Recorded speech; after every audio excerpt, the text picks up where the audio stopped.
Bienvenue dans ce nouvel épisode dans lequel nous allons parler du principe de la rareté qui est importante, enfin qui est important, je veux dire le principe parce que c'est quelque chose que c'est une chose en tout cas que la culture des réseaux sociaux actuels est en train de faire disparaître, d'accord?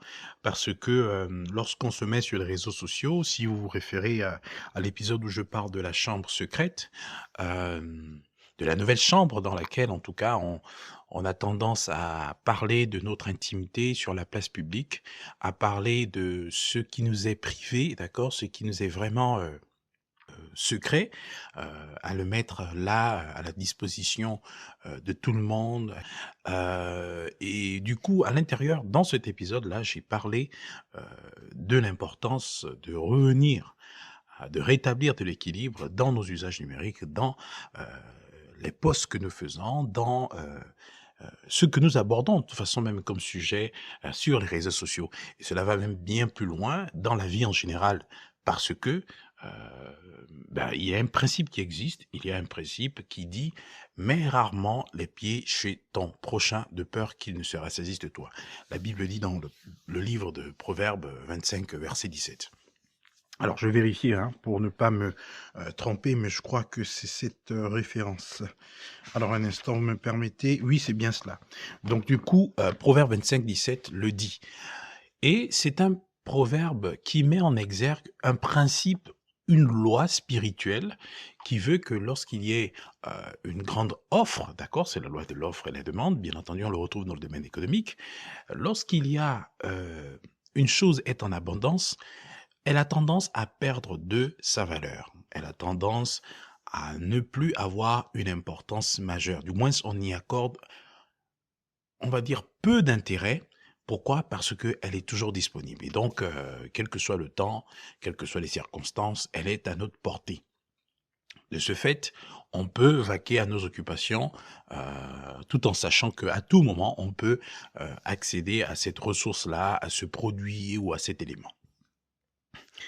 À l'inverse, lorsque quelque chose vient à manquer et à se raréfier, eh ben, heu, généralement, elle a tendance à avoir de la valeur. Donc on y accorde plus, d'intérêt, plus d'attention et on fait tout pour le procurer ou en tout cas, si c'est une chose, se la procurer et du coup, parce qu'elle a une certaine valeur pour nous, elle a une valeur à nos yeux.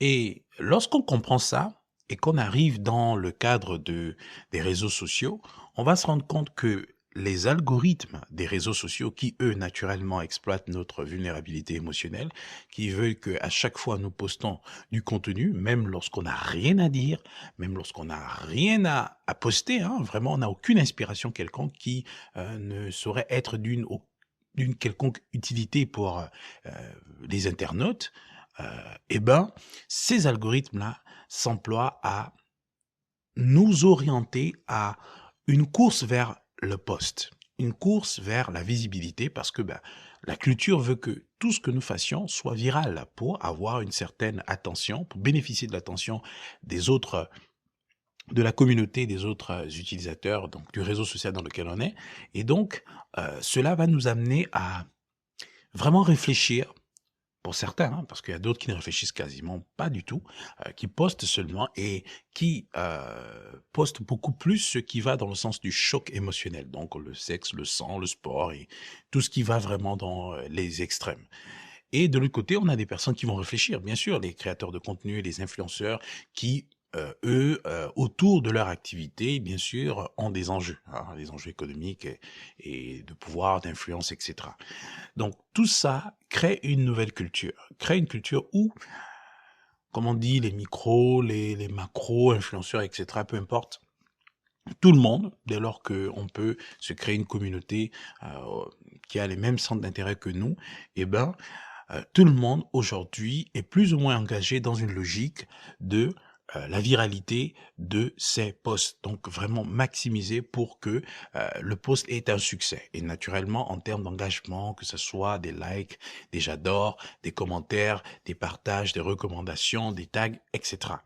Donc vraiment Cette culture fait que beaucoup de personnes aujourd'hui, et même les chrétiens, et ça c'est ce qui est dommage, heu, cèdent à cette tendance qui veut que, l'on puisse être constamment, déjà connecté, mais plus être en train de poster. Et donc, il y a des gens qui ne vivent quasiment que dans le posting, c'est-à-dire tout ce qu'elles font, heu, est fait, d'accord, de façon à ce que cela puisse être posté, donc est destiné à, une publication. Donc on vit quasiment dans une pseudo, télé-réalité, hein. Il y a des gens vraiment qui vivent quasiment de la télé-réalité. Heu, Tout ce qu'elles font est rendu public, qu'elles soient en moment en famille, moment, d'intimité avec, leurs proches, heu, enfin avec leur famille aussi ou bien leurs conjoints parce qu'on voit de tout, hein, sur la toile.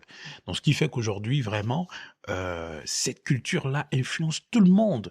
Toute personne qui, dispose d'un compte sur un réseau social. Toute personne qui utilise un réseau social tel que par exemple Facebook ou Instagram, tout le monde est tenté de rechercher l'approbation, l'engagement des membres de sa communauté, sinon en tout cas des internautes. Et, heu et cela pousse beaucoup de personnes, mais vraiment beaucoup de personnes, dans un suractivisme en ligne qui fait que les personnes n'ont plus le temps pour elles-mêmes et n'ont plus le temps à accorder à leur Seigneur. Et ce que j'ai remarqué, c'est que les gens sont très demandeurs. Ils vont s'engager à nous encourager dans ce que nous faisons, à nous féliciter, à nous adorer. De toute façon, le dispositif, l'interface est conçue de la sorte. Donc, les gens vont nous encourager dans ce qu'on fait, les gens vont commenter, liker, faire ce que nous leur demandons implicitement ou explicitement de faire. Ça, pour ça, il n'y a vraiment pas de problème. Mais ces gens seront les premiers aussi à nous lyncher si jamais nos posts, en tout cas notre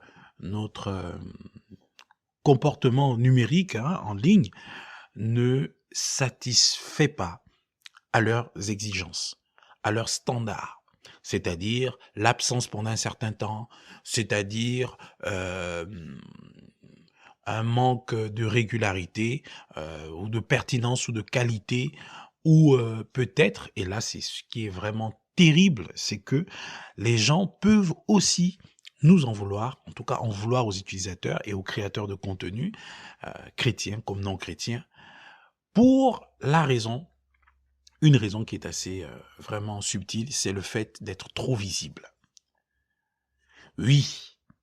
Pourquoi? Parce que l'hypervisibilité est une violation au principe naturel et je dirais spirituel selon lequel l'on ne devrait pas mettre trop euh, de pas, ou ne mettre en tout cas de trop, mais rarement, on ne devrait mettre rarement des pieds chez nos voisins, chez notre prochain.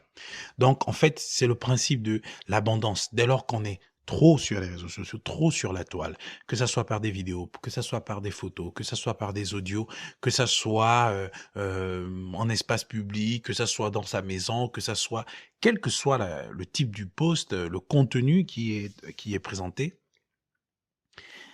la régularité de notre apparence en ligne va déplaire à certaines personnes, va susciter un certain dégoût, une certaine un certain rassasiement, si ça se dit, une certaine, lassitude à l'idée de notre image, à l'idée de notre contenu, parfois même à l'idée de notre voix. Parce qu'il y a des personnes, lorsqu'elles vont juste entendre le son de votre voix, ça va susciter une colère en eux.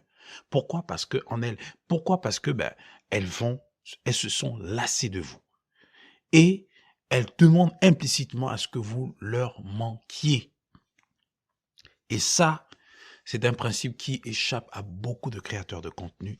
C'est un principe qui échappe à beaucoup d'influenceurs. C'est un principe qui échappe à beaucoup de chrétiens qui se mettent sur la toile aujourd'hui et qui publient tout et n'importe quoi.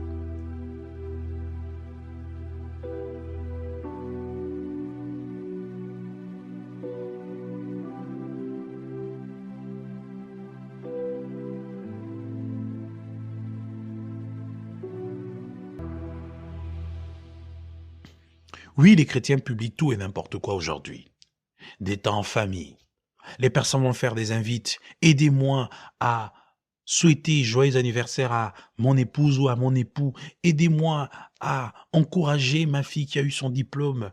Ou en tout cas, des personnes qui vont partager, par exemple, des songes qu'elles ont eus et qui demandent, par exemple, à qui veut à tout le monde, en tout cas, de d'émettre leur jugement, leur point de vue, leurs commentaires. Tout cela pour susciter un certain engagement chez la communauté. Et on va voir que finalement, les temps d'intimité que les gens sont censés investir dans leur vie deviennent finalement publics, accessibles au plus grand nombre. Et là, malheureusement, on se rend compte que l'intimité de la personne est devenue, on va dire, chose publique, d'utilité publique. Les gens peuvent dire ce qu'ils veulent. Déjà, on part vraiment du principe que lorsqu'on est dans un espace public, on ne peut plus être naturel. On ne peut plus être naturel. Et les gens s'habituent à être sur la place publique et s'efforcent d'être naturels dans ce contexte. Ce qui fait qu'en fait, il n'y a plus de différence entre la personne quand elle est seule, quand elle est en public. Mais ça, c'est vraiment, on va dire, d'un point de vue de la rentabilité en termes d'engagement, c'est intéressant parce que les gens aiment les gens authentiques. Hein. Ça, c'est vraiment le principe. Mais attention, lorsqu'on vient dans votre maison, lorsqu'on vient dans votre maison, il y a un espace qui est semi-public, c'est-à-dire le salon, parce qu'on a déjà franchi quand même la porte d'entrée de votre maison, donc ça veut dire qu'on est déjà dans votre intimité, mais le salon, il est semi-public, parce que tout le monde peut, de toute façon, dès lors qu'on a accès à votre maison et qu'on arrive au salon, c'est que c'est un espace public. Mais attention, votre chambre est un espace privé, c'est un lieu intime. Et dans votre maison, vous n'allez pas accepter que quiconque entre dans votre chambre, même si il arrive que certaines personnes aient cette culture, cette façon de faire. Je ne condamne pas ces personnes-là. Mais en général, selon l'éthique un peu de la vie privée, ça ne se fait pas. Vous ne pouvez pas venir dans ma maison, dans mon salon, et ouvrir la porte de ma chambre et entrer sans être inquiété, sans se demander si je vais vous demander qu'est-ce que vous foutez là en fait. C'est pas du tout possible. Parce que là, vous êtes en train d'entrer dans un espace intime. C'est ma chambre, c'est la chambre, voilà. Donc du coup, ces personnes qui s'habituent à avoir une vie privée, une vie publique finalement uniforme et similaire, qui se disent que je n'ai rien à cacher, moi je suis authentique, je suis sûr authentique, donc je suis hyper transparent, je peux publier ce que je vis, en tout cas tranquillement, ne pourront pas, souvent, pour la plupart des cas et pour la majeure partie d'entre cette catégorie de personnes, rarement ces personnes vont laisser des gens entrer dans leur chambre, si jamais ces personnes entrent dans leur maison. Donc pour dire quoi? Que ça n'existe pas, cette hyper transparence, ça n'existe absolument pas. L'homme a besoin d'un temps d'intimité. Personne n'ira, par exemple, dans les lieux secrets avec des gens. Personne n'aura des temps d'intimité avec son conjoint, avec son époux ou son épouse, sous le regard de sa communauté. C'est pas possible, à moins qu'on soit dans un autre contexte, et vous savez de quoi je parle. Donc ça n'existe pas tout ça. C'est du pipeau. Et malheureusement, ce sont les algorithmes qui nous éduquent, qui éduquent la population mondiale dans ce sens-là, c'est-à-dire amener la population mondiale à se dire il n'y a rien de mal, on peut publier tout ce qu'on veut, tout ce qui nous passe la tête. Mais c'est un grand danger. Pourquoi? Parce qu'il y a beaucoup de personnes qui deviennent de plus en plus vulnérables, des personnes qui deviennent de plus en plus fragiles d'un point de vue émotionnel. Parce que ne perdons pas de vue, les algorithmes exploitent notre vulnérabilité émotionnelle. Donc se servent de ce que nous avons de naturellement sensible en tout cas et fragile en nous pour nous proposer des choses qui vont nous inciter à agir dans le sens de l'intérêt de ces algorithmes et donc de ces éditeurs, de ces entrepreneurs qui veulent se faire du pognon en fait, tout simplement. Donc du coup, ce qu'on doit savoir, c'est que bâtir sa vie, son activité de créateur de contenu, de personnalité, puisqu'on est désormais public, personne publique, etc., en ligne, sur les réseaux sociaux, sur le fait de toujours maximiser sur votre visibilité, vous vous amène à courir le risque de faire quelque chose de contre-productif. Pourquoi? Parce que les personnes vont se lasser de vous.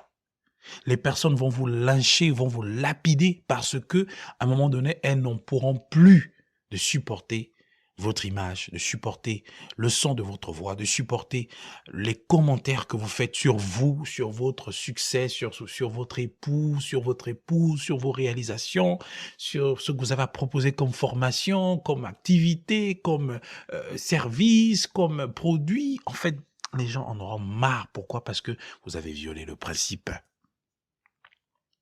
Vous avez violé le principe de la rareté.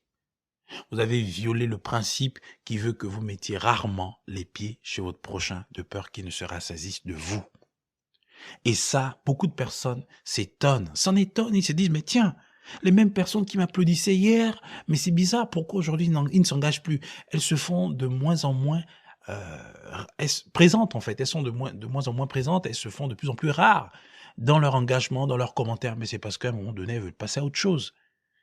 Vous ne leur avez pas donné l'occasion de digérer ce que vous leur proposez. Donc, à un moment donné, elles sont constipées et elles n'en veulent plus. La nature nous enseigne, lorsqu'on mange un aliment tout le temps, à un moment donné, on finit par s'en lasser.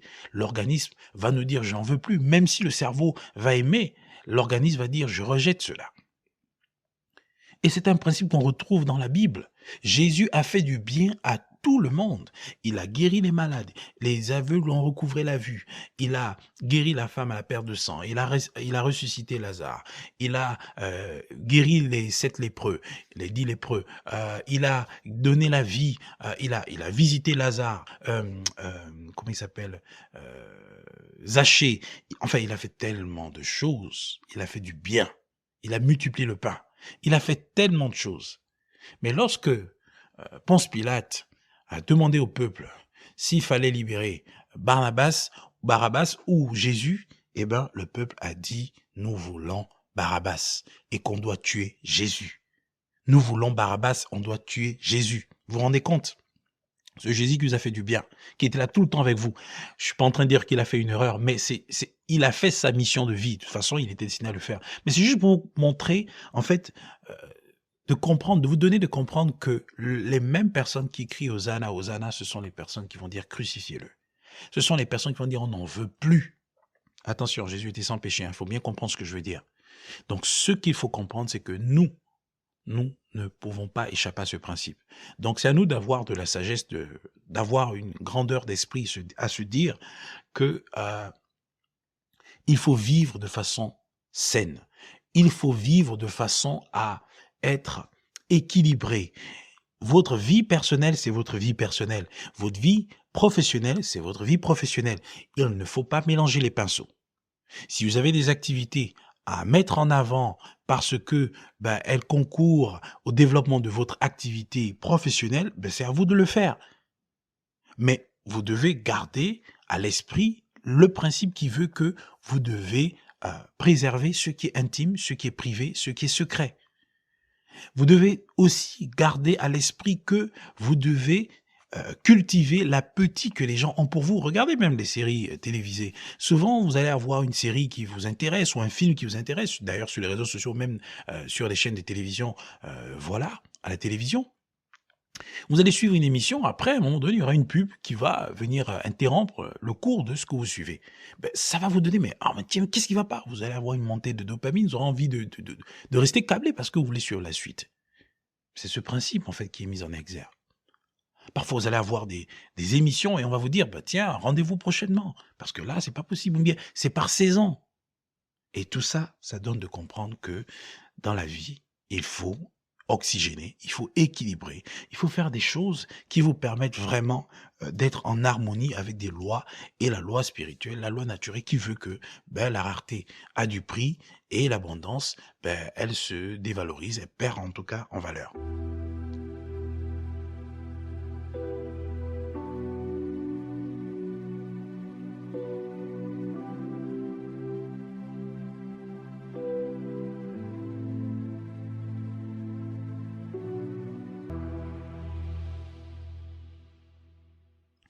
Donc je fais aussi le pont avec, c'est quand même tout à fait important de le faire, hein, le pont avec, les activités aujourd'hui dans des églises et l'épisode précédent en tout cas, heu, le je le traite dans cet épisode-là, heu, où je parle de le suractivisme, la suractivité des églises qui se traduit naturellement par, la multiplicité, des programmes qui sont mis en place pour occuper les chrétiens.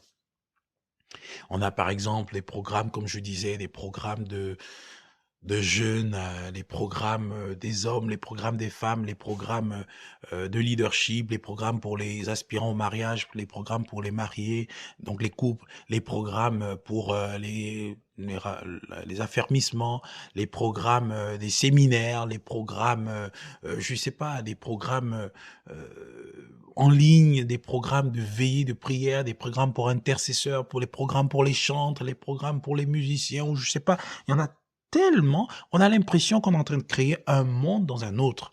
En fait, on crée une vie qui nous, détache de la vie quotidienne réelle dans laquelle nous sommes. Elle nous dépossède de notre liberté.